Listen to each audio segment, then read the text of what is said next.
দেশের নৌবাহিনী বিমান বাহিনীর সদস্যরা আমি আমেরিকা থেকে আসছি দুবাই হইয়া।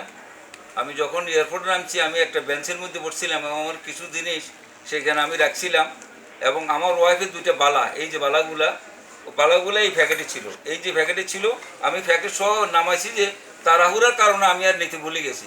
তো 1 ঘন্টা পরে সমস্ত ইমিগ্রেশন শেষ করিয়া আমি যখন আবার বালাগুলো দেখলাম তখন তো ভিতরে বালাগুলো নাই। তখন তো মাথাটা খারাপ হয়ে গেছে। এইটা দুটা বালা 2 বেরুরও বেশি হবে, একটা ওজন 2 বেরুরও বেশি হবে। আমার ছোট ছেলে ওনার জন্য পাঠাইছে।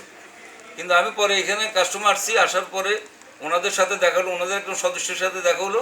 উনি আমার থেকে পুরো সাক্ষাৎকার নিল এবং ভিডিওটা দেখলো এবং ওনাদের ভিডিও ফুটেজটা দেখিয়া নিশ্চিত হলো জিনিসটা আমার, এবং আমার বর্ণনা অনুযায়ী জিনিসটা মিলে গেছে। এবং আমি আশ্চর্য যে এখনও পৃথিবীতে এত ভালো লোক আছে, বিমান বাহিনীর লোক এত সৎ। বিশ্বাস করেন, এটা আমি খুব গর্বিত। আপনার নামটাও বলুন। আমার নাম রফিকুল মাওলা, আমার বাড়ি সন্দেহ। থ্যাংক ইউ ভাই।